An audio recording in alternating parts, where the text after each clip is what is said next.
Hi viewers. Siragadikka ஆசை சீரியல்ல பார்த்தீங்கன்னா, இன்னும் என்ன நடக்க போகுது? மீனா வீட்ட விட்டு வெளிய போயிர்றாங்க. இன்னும் முத்து எல்லா உண்மையும் கண்டுபிடிச்சிர்றாரா? என்ன நடக்க போகுதுன்னு பார்க்கலாமா ஃப்ரெண்ட்ஸ்?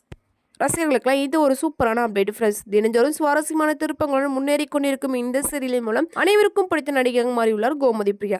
இவர் ஏற்று நடித்த ஒரு மீனா கதாபாத்திரம் தொடர்ந்து நல்ல வரவேற்பையும் பெற்று வருகிறது. ரோகிணியும் முன்னாள் கணவர் மற்றும் அவர்களது மகன் கிறிஸ் குறித்து உண்மையை எதிர்பாராத விதமாக மீனாவுக்கு தெரிய வருகிறது. இந்த தகவல் அவளது மனதை மட்டுமல்லாமல் இந்த இரு குடும்பங்களுக்கிடையே உறவுகளையும் பாதிக்கும் வகையில் இருப்பதால் இதனை வேற யாரிடமும் சொல்ல முடியாமல் தனக்குள்ளே தாங்கிக் கொண்டுள்ள மீனா தவித்து உண்மையை சொன்னால் குடும்பத்தில் பிரச்சனை வரும், சொல்லாமல் இருப்பதால் அவளின் மனசாட்சி அவளை துன்புறுத்துகிறது. இதன் காரணமாகவே மீனா சோகத்தில் இருப்பது போலவே காட்டப்பட்டு வருகிறது. ஒரு பக்கம் குறிப்பாக கணவர் முத்துவிடம் இதை மறைக்க முடியாமல் வீட்டை விட்டு வெளியேறி விடலாம் என மீனா அவளது மனநிலையை புரிந்து கொள்ளாதவர்கள் இதையெல்லாம் சாதாரண கோபம் எனவே நினைக்கிறார்கள்.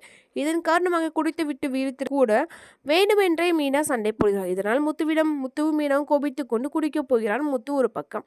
இதற்கு பிறகு அம்மா வீட்டுக்கு மீனா செல்லும் போது அவளை தடுத்து நின்னாமலே என்ன பிரச்சனை, ஏன் வீட்டை விட்டு கிளம்புற என்று கேட்கிறார். ஆனால் மீனாவின் மனம் உண்மையை சொல்லுகிறது.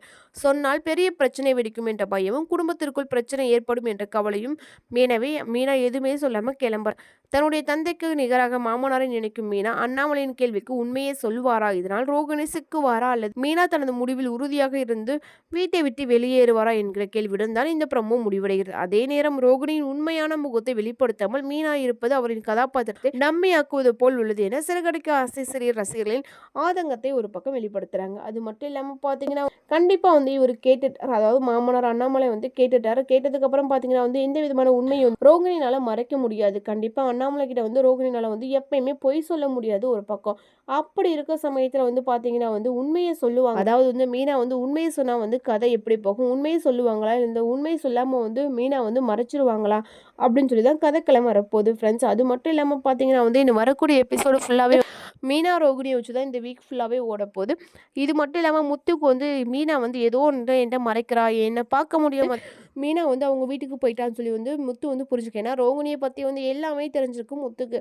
அப்படி இருக்க சமயத்தில் மீனா வீட்டுக்கு போய் மீனா நான் சொல்கிறேன் தப்பா எடுத்துக்காது, உன் மனசில் ஏதோ அதை நீ சொல்கிற வரையும் நீ இங்கேயே கூட இரு, நீ ஃப்ரீயாகவே இரு, நீ என் முகத்தை பார்த்தா சொல்லியே ஆகணும் ஆனால் அதனால ஏதோ பிரச்சனை வருது நீ யோசிக்கிற, நீ இங்கேயே இரு அப்படின்னு சொல்லிட்டு அவங்க அம்மா வீட்டுக்கு போய் சொல்லிடுறாரு. அது மட்டும் இல்லாமல் பார்த்தீங்கன்னா முத்து ரொம்பவே அட்வைஸ் பண்ணுறாரு மீனாவுக்கு. மீனா நீ எப்பயுமே இப்படிலாம் இருக்க மாட்டேன், ஏன் மீனா இப்படிலாம் இருக்க, என்ன மீனா ஆச்சுன்னு கேட்குறாங்க.